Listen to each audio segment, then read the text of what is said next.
Assalamualaikum warahmatullahi wabarakatuh. Perkenalkan, nama saya Heru Setiawan, mahasiswa S2 Administrasi Rumah Sakit Universitas Airlangga, Surabaya. Di sini saya akan menjelaskan terkait dengan DSS pada Sistem Manajemen Pemrosesan Peralatan di Rumah Sakit. Problem statement dari pemrosesan peralatan di rumah sakit yaitu adanya keterlambatan dan inefisiensi yang menyebabkan ketidaktersediaan peralatan steril tepat waktu bagi unit-unit yang membutuhkan. Yang kedua adalah banyaknya waktu yang dibutuhkan untuk setiap tahap pemrosesan peralatan, mulai dari pembersihan, sterilisasi, hingga distribusi, sehingga dapat menghambat pelayanan medis jika tidak diatur secara efisien. Ini yang mempengaruhi salah satunya adalah produktivitas CSSD dan ketersediaan alat bagi staf medis yang membutuhkan. Tujuan dari DSS yaitu meningkatkan efisiensi proses, pengelolaan stok peralatan, memastikan kualitas sterilisasi, pengambilan keputusan berdasarkan data, meningkatkan kepatuhan terhadap standar kesehatan, penghematan biaya operasional, serta pemantauan kinerja dan audit dari pemrosesan peralatan di rumah.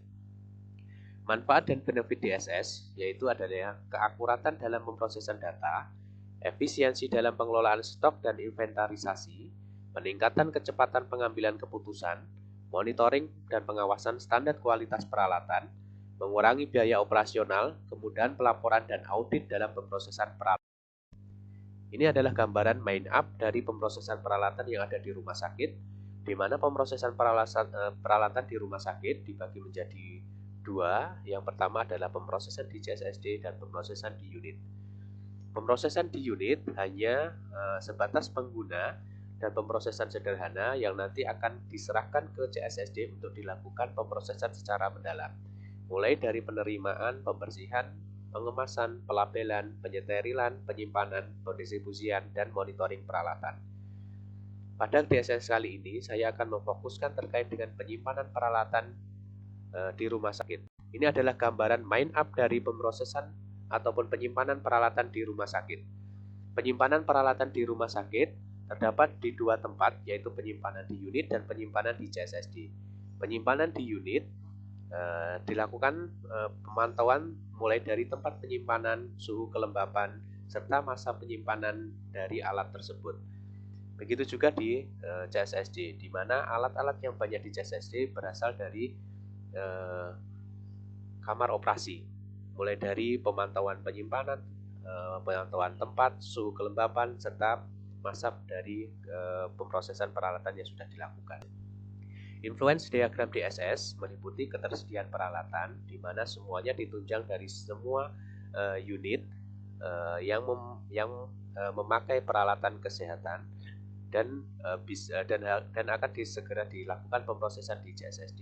CSSD akan memantau apakah proses itu sudah sesuai, penyimpanannya sudah bagus, apa juga alat sudah masuki kadaluarsa ataupun sudah ED.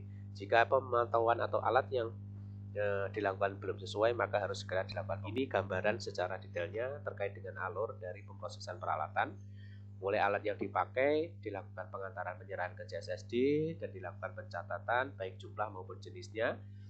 Setelah dilakukan pencatatan, maka akan dilakukan pemrosesan di CSSD mulai dari pembersihan sampai sterilisasi, sehingga setelah selesai maka akan disimpan di masing-masing unit. Untuk unit rawat inap rawat jalan, maka akan disimpan di masing-masing unit rawat inap dan rawat jalan. Untuk kamar operasi maka akan disimpan di CSSD. Dari keduanya nanti akan dilakukan pemantauan apakah proses penyimpanannya dan alat yang digunakan masih layak untuk dipakai kepada pasien. Jika tidak layak, maka akan ada warning, dan warning tersebut nanti akan dicatat dan akan dilakukan pemrosesan ulang di unit. Ini adalah gambaran decision formulation rule-nya dari semua unit. Nanti akan melakukan pemrosesan atau penyetoran dan penyimpanan di unit masing-masing, dan CSSD nanti akan melakukan pemantauan dan pemrosesan jika alat tersebut. Rencana evaluasi DSS yaitu mengidentifikasi tujuan yang diterapkan, apakah sudah sesuai apa belum untuk meningkatkan efisiensi proses, kepatuhan terhadap standar pengelolaan dan pengisian, durasi sterilisasi, waktu pengelolaan stok, distribusi peralatan yang disajikan apakah bisa mendukung proses yang diinginkan. Yang terakhir adalah mengukur seberapa mudah pengguna memahami dan menggunakan DSS dalam operasional sehari-hari. Ini adalah keterbatasan DSS, di mana DSS ini perlu integrasi dengan sistem manajemen lainnya, seperti sistem inventarisasi, sistem pemeliharaan alat, yang belum tentu semuanya dapat mengaplikasikan secara konsisten. Yang selanjutnya adalah kualitas data yang kurang baik dapat mengurangi efektivitas DSS dalam memberikan rekomendasi yang akurat, terutama dalam prediksi stok dan penjadwalan proses sterilisasi. Yang ketiga adalah tanpa sumber daya yang cukup, DSS tidak dapat digunakan secara optimal. Implementasi DSS sering memerlukan investasi besar, baik dalam hal biaya, perangkat lunak, perangkat keras, pelatihan maupun pemeliharaan, sehingga perlu dukungan dan kerjasama dari berbagai pihak. Kesimpulannya yaitu rekomendasi standar bangunan jika sudah tidak layak atau tidak sesuai, maka perlu perbaikan. Petugas DSS akan memberikan informasi ke billing system sehingga akan diteruskan ke pihak terkait untuk dilakukan perbaikan. Begitu juga dengan suhu kelembapan maupun indikator lainnya, DSS akan memberikan peringatan dan akan dilakukan pengecekan dan perbaikan. Masa penyimpanan, apabila masa penyimpanannya habis, maka DSS akan memberikan informasi untuk segera dilakukan penarikan dan pemrosesan sterilisasi ulang. Ini adalah daftar pusaka dari pemrosesan peralatan mulai dari Permenkes 27 tahun 2017 tentang PPI, Direktur Jenderal Bina Pelayanan Medik, yaitu terkait dengan pedoman instalasi pusat sterilisasi di rumah sakit, dan panduan-panduan lainnya maupun jurnal yang mendukung terkait dengan pemrosesan peralatan di rumah sakit. Sekian dari saya, terima kasih. Saya akhiri. Akhirul kalam. Assalamualaikum warahmatullahi wabarakatuh.